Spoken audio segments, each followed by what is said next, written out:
The Adventures of Sherlock Holmes. The Adventure of the Noble Bachelor. The Lord Street Simon marriage, and its curious termination, have long ceased to be a subject of interest in those exalted circles in which the unfortunate bridegroom moves. Fresh scandals have eclipsed it, and their more piquant details have drawn the gossips away from this 4-year-old drama.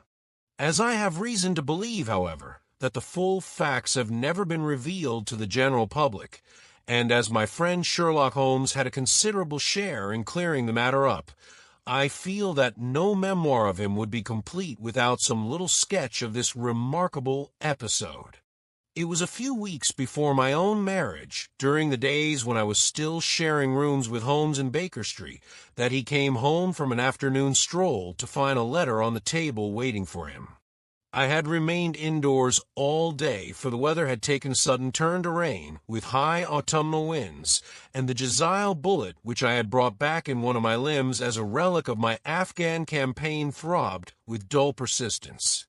With my body in one easy chair and my legs upon another, I had surrounded myself with a cloud of newspapers until at last, saturated with the news of the day, I tossed them all aside and lay listless, watching the huge crest and monogram upon the envelope upon the table, and wondering lazily who my friend's noble correspondent could be. "Here is a very fashionable epistle," I remarked as he entered. "Your morning letters, if I remember right, were from a fishmonger and a tide-waiter." "Yes, my correspondence has certainly the charm of variety," he answered, smiling, "and the humbler are usually the more interesting. This looks like one of those unwelcome social summonses which call upon a man either to be bored or to lie." He broke the seal and glanced over the contents. "Oh, come, it may prove to be something of interest, after all." "Not social, then?" "No, distinctly professional. And from a noble client. One of the highest in England." "My dear fellow, I congratulate you. I assure you, Watson, without affectation, that the status of my client is a matter of less moment to me than the interest of his case. It is just possible, however, that also may not be wanting in this new investigation. You have been reading the papers diligently of late, have you not?" "It looks like it," said I ruefully, pointing to a huge bundle in the corner. "I have had nothing else to do." "It is fortunate, for you will perhaps be able to post me up." I read nothing except the criminal news and the agony column. The latter is always instructive. But if you have followed recent events so closely, you must have read about Lord Street Simon and his wedding. "Oh, yes, with the deepest interest." "That is well. The letter which I hold in my hand is from Lord Street Simon. I will read it to you, and in return you must turn over these papers, and let me have whatever bears upon the matter. This is what he says. "My dear M.R. Sherlock Holmes, Lord Backwater tells me that I may place implicit reliance upon your judgment and discretion. I have determined, therefore, to call upon you and to consult you in reference to the very painful event which has occurred in connection with my wedding. Mr. Lestrade of Scotland Yard is acting already in the matter, but he assures me that he sees no objection to your cooperation, and that he even thinks that it might be of some assistance. I will call at 4 o'clock in the afternoon, and should you have any other engagement at that time, I hope that you will postpone it, as this matter is of paramount importance. Yours faithfully, Robert S.T. Simon. It is dated from Grosvenor Mansions, written with a quill pen, and the noble lord has had the misfortune to get a smear of ink upon the outer side of his right little finger," remarked Holmes as he folded up the epistle. "He says 4 o'clock. Is 3 now. He will be here in an hour. Then I have just time, with your assistance, to get clear upon the subject. Turn over those papers and arrange the extracts in their order of time, while I take a glance as to who our client is." He picked a red-covered volume from a line of books of reference beside the mantelpiece. "Here he is," said he, sitting down and flattening it out upon his knee. Lord Robert Walsingham de Vere Street Simon, second son of the Duke of Balmoral. Arms, azure, 3 caltrops in chief over a fess sable. Born in 1846. He's 41 years of age, which is mature for marriage. Was Undersecretary for the Colonies in a late administration. The Duke, his father, was at one time Secretary for Foreign Affairs. They inherit Plantagenet blood by direct descent and Tudor on the distaff side. Well, there is nothing very instructive in all this. I think that I must turn to you, Watson, for something more solid. I have very little difficulty in finding what I want, said I, for the facts are quite recent, and the matter struck me as remarkable. I feared to refer them to you, however, as I knew that you had an inquiry on hand, and that you disliked the intrusion of other matters. Oh, you mean the little problem of the Grosvenor Square furniture van. That is quite cleared up now, though, indeed, it was obvious from the first. Pray give me the results of your newspaper selections. Here is the first notice which I can find. It is in the personal column of the Morning Post, and dates as you see. Some weeks back, a marriage has been arranged, it says, and will, if rumor is correct, very shortly take place between Lord Robert St. Simon, second son of the Duke of Balmoral, and Miss Hattie Doran, the only daughter of Aloysius Doran, Esq. of San Francisco, California, USA. That is all. Terse and to the point, remarked Holmes, stretching his long, thin legs towards the fire. There was a paragraph amplifying this in one of the society papers of the same week. Here it is. There will soon be a call for protection in the marriage market, for the present free trade principle appears to tell heavily against our home product. One by one the management of the noble houses of Great Britain is passing into the hands of our fair cousins from across the Atlantic. An important addition has been made during the last week to the list of the prizes which have been borne away by these charming invaders. Lord Street Simon, who has shown himself for over 20 years proof against the little god's arrows, has now definitely announced his approaching marriage with Miss Hattie Doran, the fascinating daughter of a California millionaire. Miss Doran, whose graceful figure and striking face attracted much attention at the Westbury House festivities, is an only child, and it is currently reported that her dowry will run to considerably over the 6 figures, with expectancies for the future.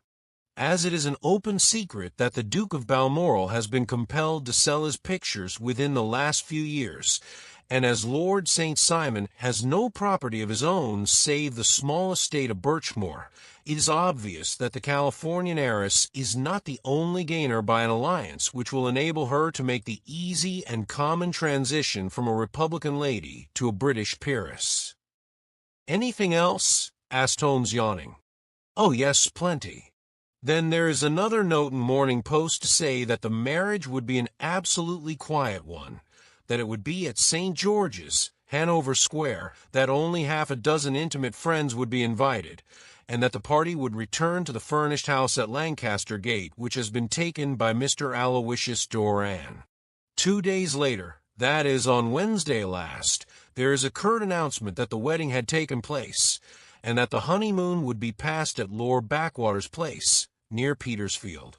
Those are all the notices which appeared before the disappearance of the bride." "Before the what?" asked Holmes with a start. "The vanishing of the lady." "When did she vanish, then?" "At the wedding breakfast." "Indeed. This is more interesting than it promised to be. Quite dramatic, in fact." "Yes, it struck me as being a little out of the common. They often vanish before the ceremony, and occasionally during the honeymoon, but I cannot call to mind anything quite so prompt as this. Pray let me have the details. I warn you that they are very incomplete. Perhaps we may make them less so. Such as they are set forth in a single article of a morning paper of yesterday, which I will read to you. It is headed, Singular Occurrence at a Fashionable Wedding. The family of Lord Robert St. Simon has been thrown into the greatest consternation by the strange and painful episodes which have taken place in connection with his wedding. The ceremony, as shortly announced in the papers of yesterday, occurred on the previous morning, but it is only now that it has been possible to confirm the strange rumors which have been so persistently floating about. In spite of the attempts of the friends to hush the matter up, so much public attention has now been drawn to it that no good purpose can be served by affecting to disregard what is a common subject for conversation. The ceremony, which was performed at St. George's, Hanover Square, was a very quiet one, no one being present save the father of the bride, Mr. Aloysius Doran, the Duchess of Balmoral, Lord Backwater, Lord Eustace and Lady Clara St. Simon, the younger brother and sister of the bridegroom, and Lady Alicia Whittington. The whole party proceeded afterwards to the house of Mr. Aloysius Doran, at Lancaster Gate, where breakfast had been prepared. It appears that some little trouble was caused by a woman, whose name has not been ascertained, who endeavored to force her way into the house after the bridal party, alleging that she had some claim upon Lord Street Simon. It was only after a painful and prolonged scene that she was ejected by the butler and the footman. The bride, who had fortunately entered the house before this unpleasant interruption, had sat down to breakfast with the rest, when she complained of a sudden indisposition and retired to her room.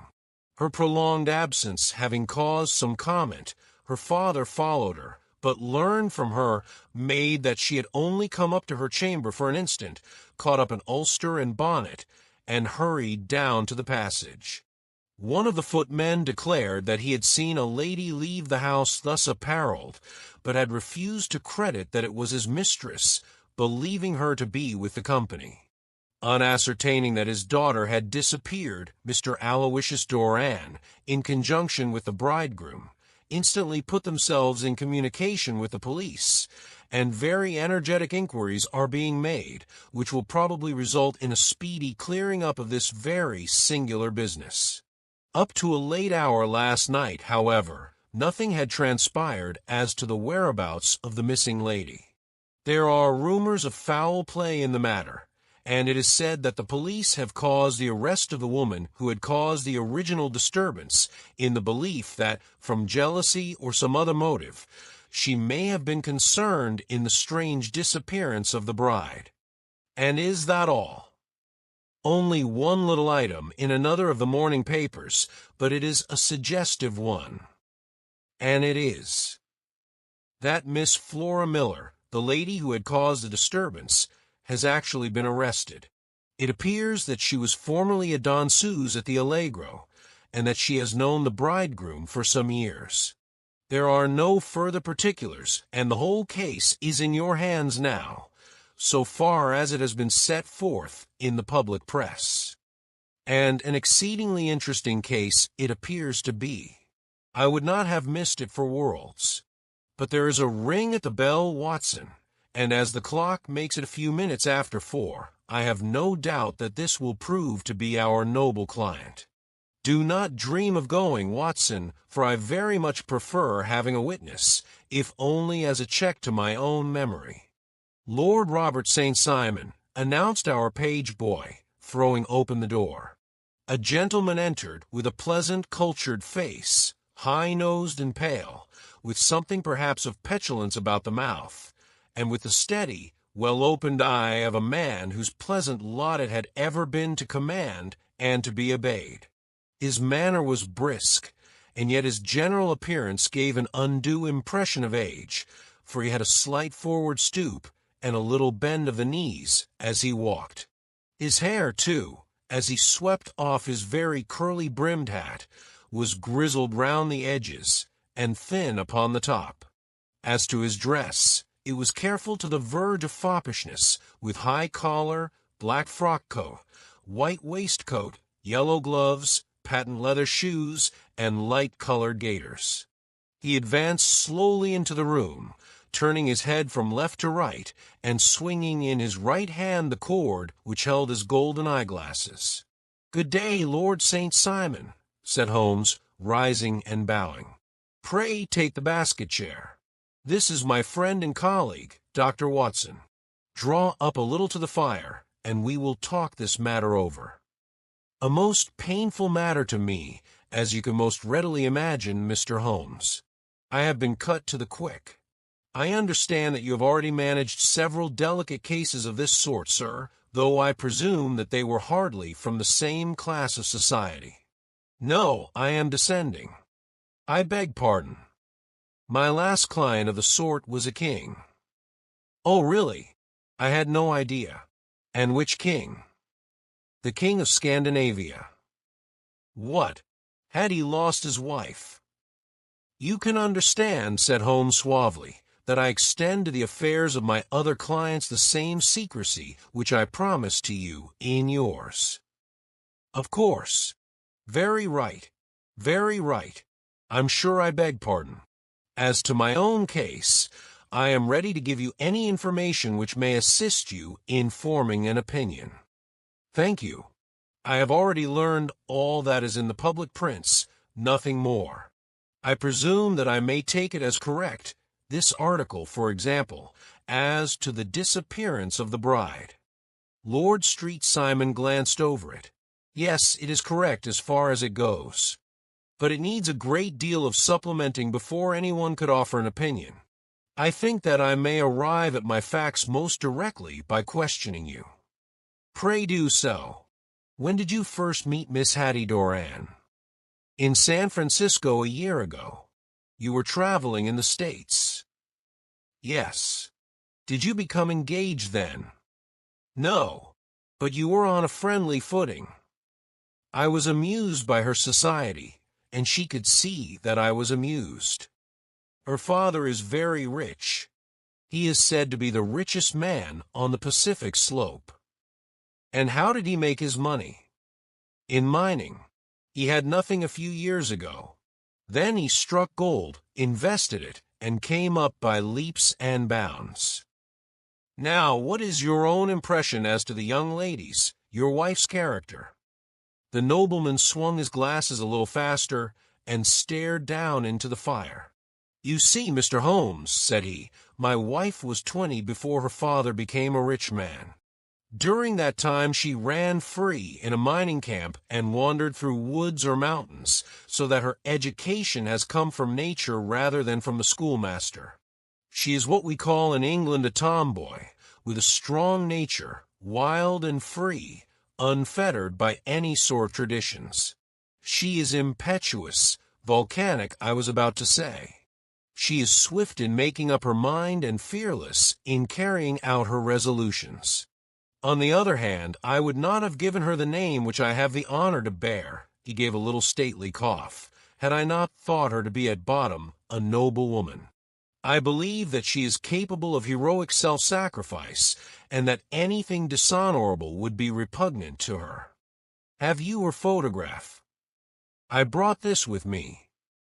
He opened a locket and showed us the full face of a very lovely woman. It was not a photograph, but an ivory miniature, and the artist had brought out the full effect of the lustrous black hair, the large dark eyes, and the exquisite mouth. Holmes gazed long and earnestly at it. Then he closed the locket and handed it back to Lord St. Simon.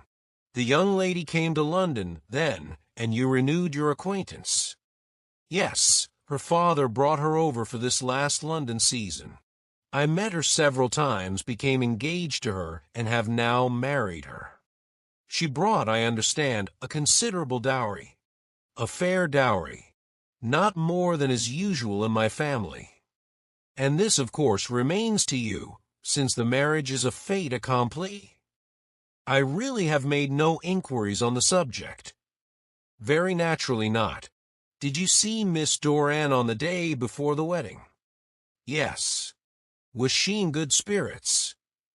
"Never better. She kept talking of what we should do in our future lives." "Indeed, that is very interesting. And on the morning of the wedding?" She was as bright as possible, at least until after the ceremony. And did you observe any change in her then? Well, to tell the truth, I saw then the first signs that I had ever seen that her temper was just a little sharp. The incident, however, was too trivial to relate and can have no possible bearing upon the case.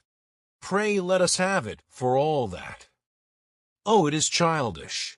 She dropped her bouquet as we went towards the vestry. She was passing the front pew at the time, and it fell over into the pew. There was a moment's delay, but the gentleman in the pew handed it up to her again, and it did not appear to be the worse for the fall. Yet when I spoke to her of the matter, she answered me abruptly, and in the carriage, on our way home, she seemed absurdly agitated over this trifling cause. Indeed, you say that there was a gentleman in the pew. Some of the general public were present then. Oh, yes. It is impossible to exclude them when the church is open. This gentleman was not one of your wife's friends. No, no. I call him a gentleman by courtesy, but he was quite a common-looking person. I hardly noticed his appearance. But really, I think that we are wandering rather far from the point. Lady St. Simon, then, returned from the wedding in a less cheerful frame of mind than she had gone to it. What did she do on re-entering her father's house? I saw her in conversation with her maid. And who is her maid? Alice is her name. She is an American and came from California with her. A confidential servant. A little too much so. It seemed to me that her mistress allowed her to take great liberties.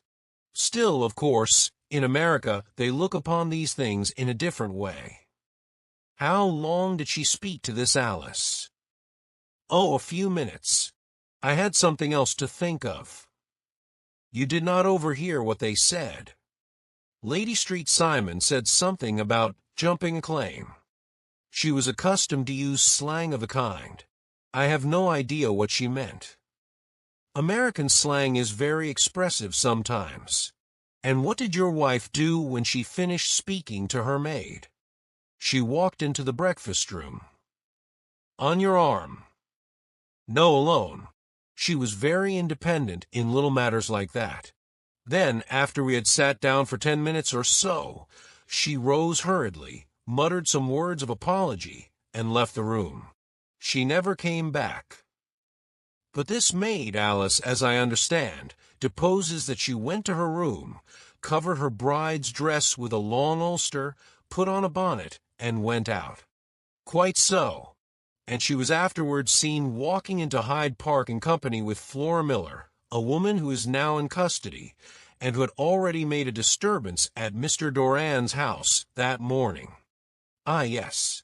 I should like a few particulars as to this young lady and your relations to her. Lord St. Simon shrugged his shoulders and raised his eyebrows. We have been on a friendly footing for some years, I may say on a very friendly footing. She used to be at the Allegro. I have not treated her ungenerously, and she had no just cause of complaint against me, but you know what women are, Mr. Holmes. Flora was a dear little thing, but exceedingly hot-headed and devotedly attached to me. She wrote me dreadful letters when she heard that I was about to be married, and to tell the truth, the reason why I had the marriage celebrated so quietly was that I feared lest there might be a scandal in the church. She came to Mr. Doran's door just after we returned, and she endeavored to push her way in, uttering very abusive expressions towards my wife, and even threatening her, but I had foreseen the possibility of something of the sort, and I had 2 police fellows there in private clothes, who soon pushed her out again. She was quiet when she saw that there was no good in making a row. Did your wife hear all this? No, thank goodness, she did not. And she was seen walking with this very woman afterwards. Yes, that is what Mr. Lestrade of Scotland Yard looks upon as so serious. It is thought that Flora decoyed my wife out and laid some terrible trap for her. Well, it is a possible supposition. You think so, too? I did not say a probable one. But you do not yourself look upon this as likely. I do not think Flora would hurt a fly. Still, jealousy is a strange transformer of characters. Pray, what is your own theory as to what took place? Well, really, I came to seek a theory, not to propound one. I have given you all the facts. Since you ask me, however, I may say that it has occurred to me as possible that the excitement of this affair, the consciousness that she had made so immense a social stride, had the effect of causing some little nervous disturbance in my wife. In short, that she had become suddenly deranged. Well, really, when I consider that she has turned her back, I will not say upon me, but upon so much that many have aspired to without success, I can hardly explain it in any other fashion. Well, certainly that is also a conceivable hypothesis, said Holmes, smiling. And now, Lord St. Simon, I think that I have nearly all my data. May I ask whether you were seated at the breakfast table so that you could see out of the window? We could see the other side of the road and the park. Quite so. Then I do not think that I need to detain you longer. I shall communicate with you. Should you be fortunate enough to solve this problem, said our client, rising. I have solved it. What was that? I say that I have solved it.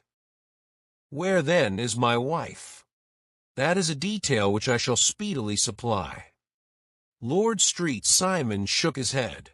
I am afraid that it will take wiser heads than yours or mine, he remarked, and bowing in a stately, old-fashioned manner he departed. It is very good of Lord St. Simon to honor my head by putting it on a level with his own, said Sherlock Holmes, laughing. I think that I shall have a whiskey and soda and a cigar after all this cross-questioning. I had formed my conclusions as to the case before our client came into the room. My dear Holmes, I have notes of several similar cases, though none, as I remarked before, which were quite as prompt. My whole examination served to turn my conjecture into a certainty. Circumstantial evidence is occasionally very convincing, as when you find a trout in the milk, to quote Thoreau's example. But I have heard all that you have heard. Without, however, the knowledge of pre-existing cases which serves me so well. There was a parallel instance in Aberdeen some years back, and something on very much the same lines at Munich the year after the Franco-Prussian War. Is one of these cases, but hello, here is Lestrade. Good afternoon, Lestrade. You will find an extra tumbler upon the sideboard, and there are cigars in the box. The official detective was attired in a pea-jacket and cravat, which gave him a decidedly nautical appearance, and he carried a black canvas bag in his hand. With a short greeting, he seated himself and lit the cigar which had been offered to him. "What's up, then?" asked Holmes with a twinkle in his eye. "You look dissatisfied." "And I feel dissatisfied. Is this infernal St. Simon marriage case? I can make neither head nor tail of the business. Really, you surprise me. Who ever heard of such a mixed affair? Every clue seems to slip through my fingers. I have been at work upon it all day. And very wet it seems to have made you, said Holmes, laying his hand upon the arm of the pea-jacket. Yes, I have been dragging the Serpentine. In heaven's name, what for? In search of the body of Lady St. Simon. Sherlock Holmes leaned back in his chair and laughed heartily. Have you dragged the basin of Trafalgar Square fountain? He asked. Why? What do you mean? Because you have just as good a chance of finding this lady in the one as in the other. Lestrade shot an angry glance at my companion. I suppose you know all about it, he snarled. Well, I have only just heard the facts, but my mind is made up. Oh, indeed. Then you think that the Serpentine plays no part in the matter. I think it very unlikely. Then perhaps you will kindly explain how it is that we found this in it.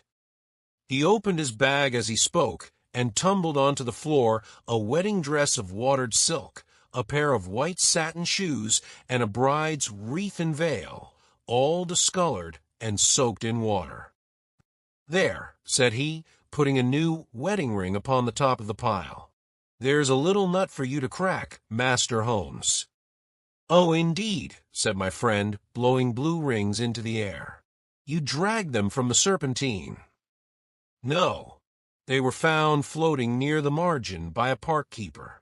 They have been identified as her clothes, and it seemed to me that if the clothes were there the body would not be far off. By the same brilliant reasoning, every man's body is to be found in the neighborhood of his wardrobe. And pray, what did you hope to arrive at through this?" "At some evidence implicating Flora Miller in the disappearance." "I am afraid that you will find it difficult."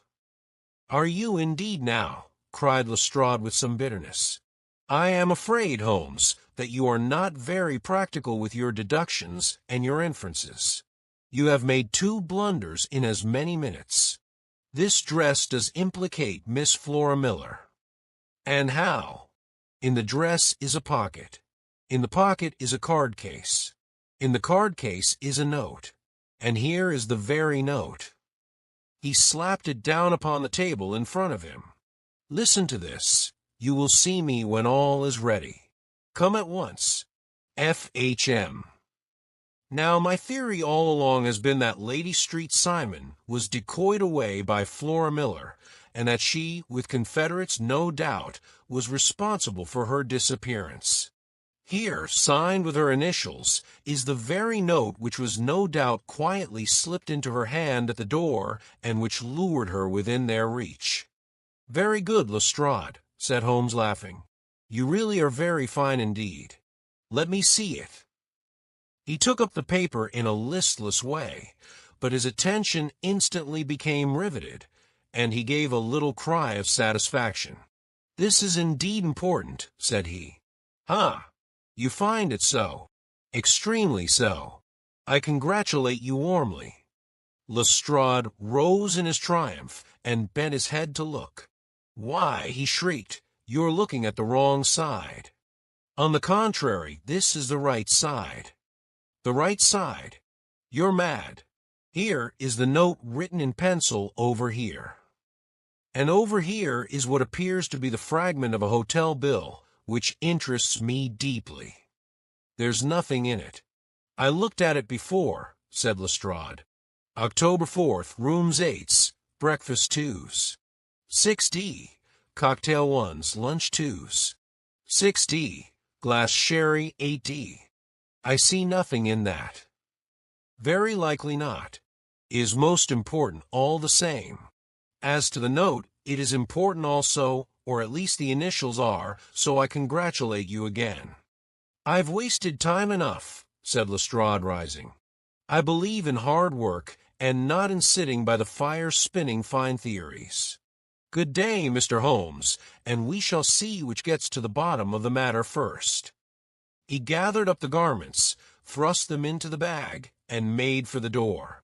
"Just one hint to you, Lestrade," drawled Holmes before his rival vanished. "I will tell you the true solution of the matter. Lady Street Simon is a myth. There is not, and there never has been, any such person." Lestrade looked sadly at my companion. Then he turned to me, tapped his forehead 3 times, shook his head solemnly, and hurried away. He had hardly shut the door behind him when Holmes rose to put on his overcoat. "There is something in what the fellow says about outdoor work," he remarked, "so I think, Watson, that I must leave you to your papers for a little."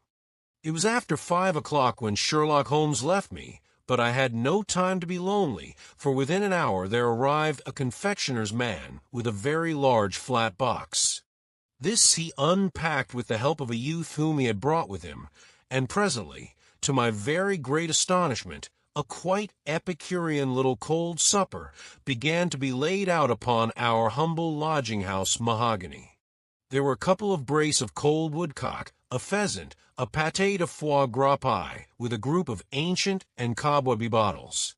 Having laid out all these luxuries, my 2 visitors vanished away, like the genii of the Arabian Nights, with no explanation save that the things had been paid for and were ordered to this address. Just before 9 o'clock, Sherlock Holmes stepped briskly into the room.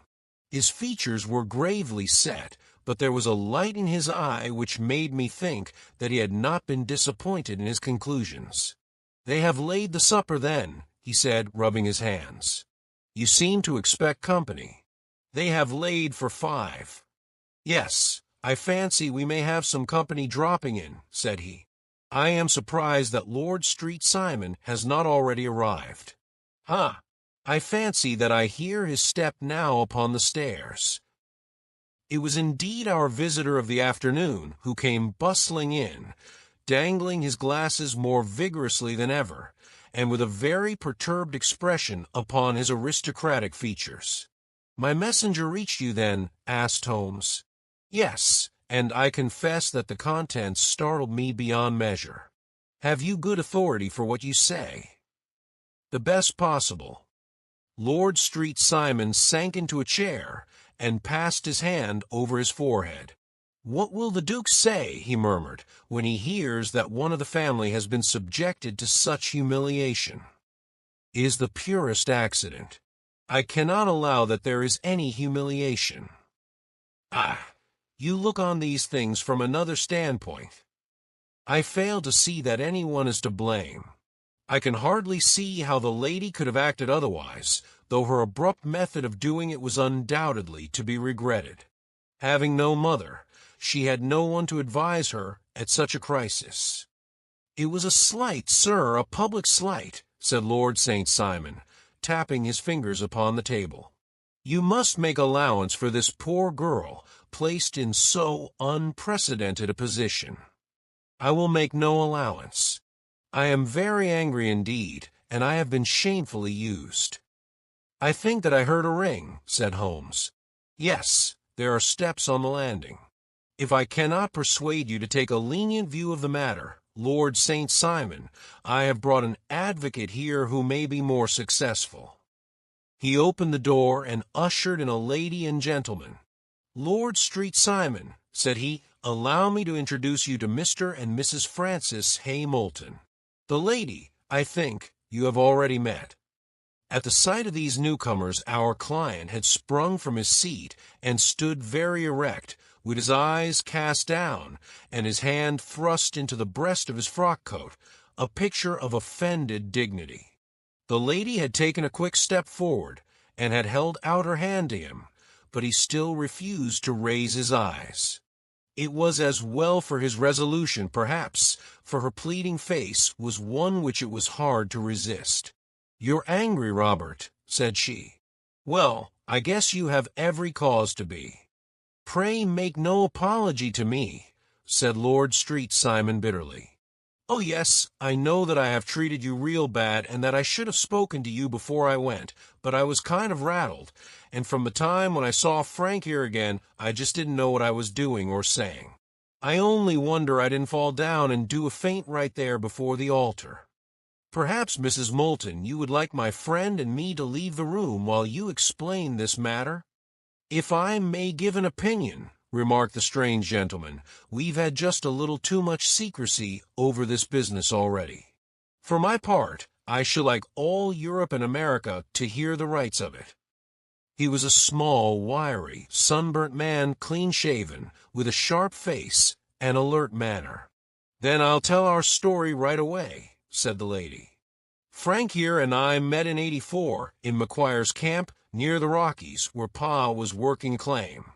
We were engaged to each other, Frank and I, but then one day Father struck a rich pocket and made a pile, while poor Frank here had a claim that petered out and came to nothing. The richer Pa grew, the poorer was Frank, so at last Pa wouldn't hear of our engagement lasting any longer, and he took me away to Frisco. Frank wouldn't throw up his hand, though, so he followed me there, and he saw me without Pa knowing anything about it. It would only have made him mad to know, so we just fixed it all up for ourselves. Frank said that he would go and make his pile, too, and never come back to claim me until he had as much as Pa. So then I promised to wait for him to the end of time, and pledged myself not to marry anyone else while he lived. "Why shouldn't we be married right away then?" said he, "and then I will feel sure of you, and I won't claim to be your husband until I come back." Well, we talked it over, and he had fixed it all up so nicely with a clergyman all ready and waiting, that we just did right there, and then Frank went off to seek his fortune, and I went back to Pa. The next I heard of Frank was that he was in Montana, and then he went prospecting in Arizona, and then I heard of him from New Mexico. After that came a long newspaper story about how a miners' camp had been attacked by Apache Indians, and there was my Frank's name among the killed. I fainted dead away, and I was very sick for months after. Pa thought I had a decline, and took me to half the doctors in Frisco. Not a word of news came for a year and more, so that I never doubted that Frank was really dead. Then Lord Street Simon came to Frisco, and we came to London, and a marriage was arranged, and Pa was very pleased, but I felt all the time that no man on this earth would ever take the place in my heart that had been given to my poor Frank. Still, if I had married Lord St. Simon, of course I'd have done my duty by him. We can't command our love, but we can our actions. I went to the altar with him with the intention to make him just as good a wife as it was in me to be. But you may imagine what I felt when, just as I came to the altar rails, I glanced back and saw Frank standing and looking at me out of the first pew.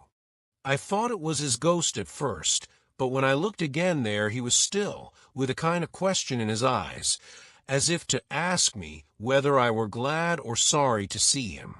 I wonder I didn't drop. I know that everything was turning round, and the words of the clergyman were just like the buzz of a bee in my ear. I didn't know what to do.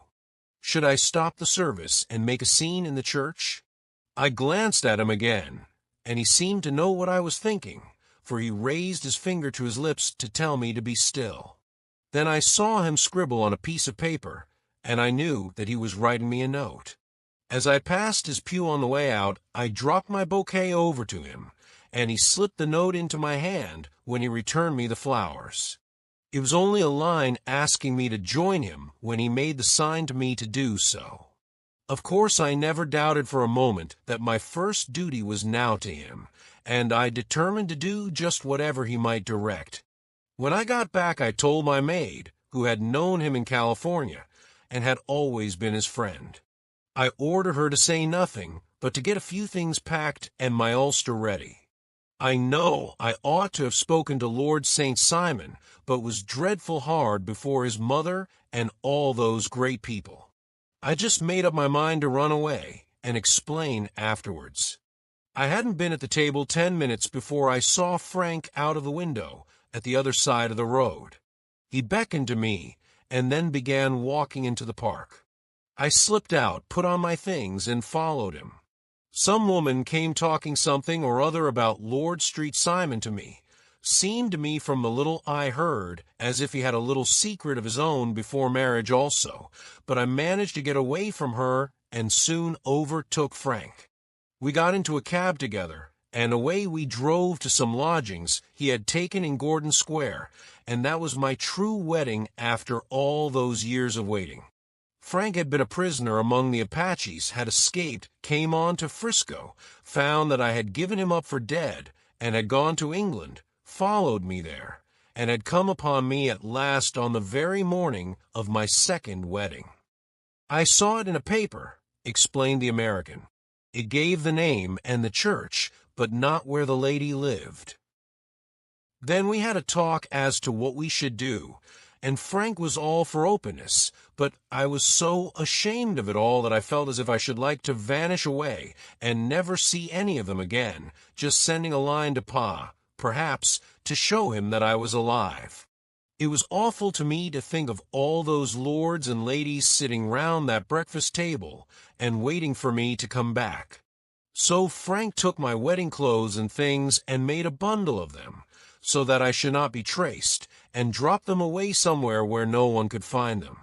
It is likely that we should have gone on to Paris tomorrow, only that this good gentleman, Mr. Holmes, came round to us this evening, though how he found us is more than I can think, and he showed us very clearly and kindly that I was wrong, and that Frank was right, and that we should be putting ourselves in a wrong if we were so secret. Then he offered to give us a chance of talking to Lord Street Simon alone, and so we came right away round to his rooms at once. Now, Robert, you have heard all, and I am very sorry if I have given you pain, and I hope that you do not think very meanly of me." Lord Street Simon had by no means relaxed his rigid attitude, but had listened with a frowning brow and a compressed lip to this long narrative. "Excuse me," he said, "but it is not my custom to discuss my most intimate personal affairs in this public manner." "Then you won't forgive me? You won't shake hands before I go?" "Oh, certainly, if it would give you any pleasure." He put out his hand and coldly grasped that which she extended to him. "I had hoped," suggested Holmes, "that you would have joined us in a friendly supper." "I think that there you ask a little too much," responded his lordship. "I may be forced to acquiesce in these recent developments, but I can hardly be expected to make merry over them. I think that with your permission I will now wish you all a very good night." He included us all in a sweeping bow and stalked out of the room. "Then I trust that you at least will honor me with your company," said Sherlock Holmes. "It is always a joy to meet an American, Mr. Moulton, for I am one of those who believe that the folly of a monarch and the blundering of a minister in far-gone years will not prevent our children from being some-day citizens of the same world-wide country under a flag, which shall be a quartering of the Union Jack with the stars and stripes." "The case has been an interesting one," remarked Holmes when our visitors had left us, "because it serves to show very clearly how simple the explanation may be of an affair which at first sight seems to be almost inexplicable.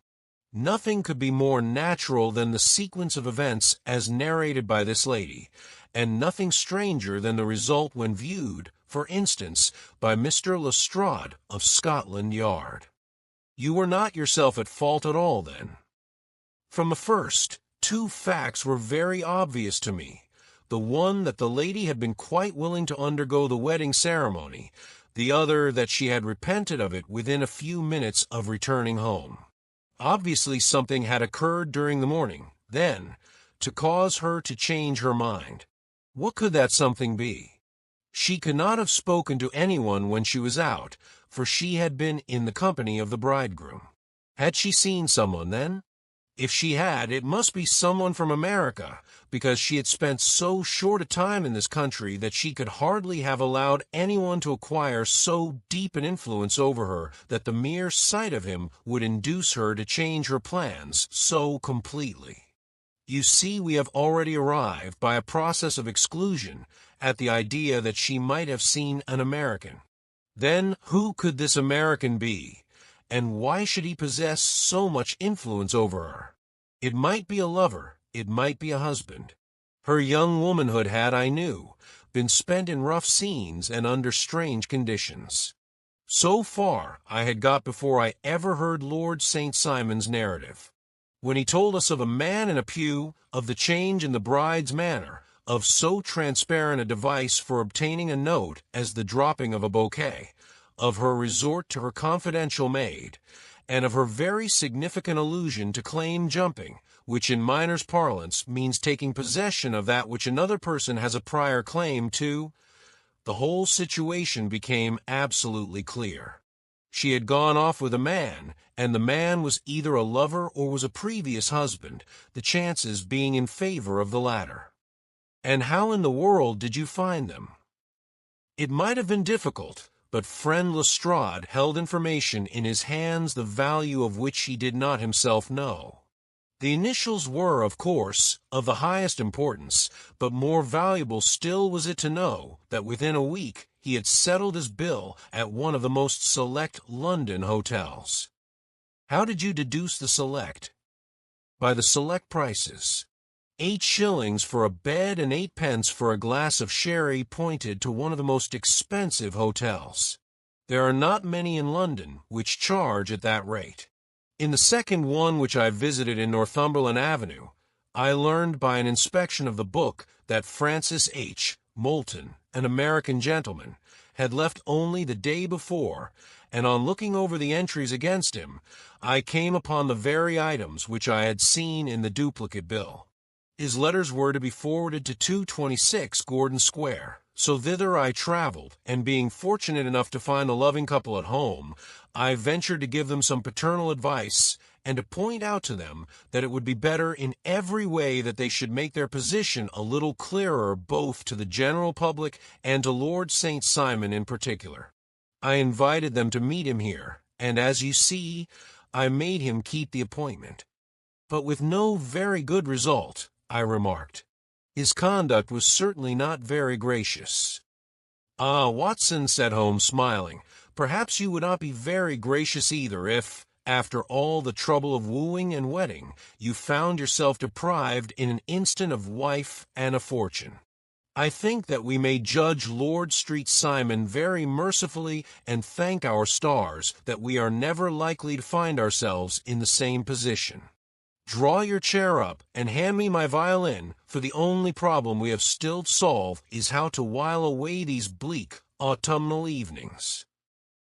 Thank you for listening. Like, subscribe, and share our channel Magic Mingle with your friends to enjoy more magical stories.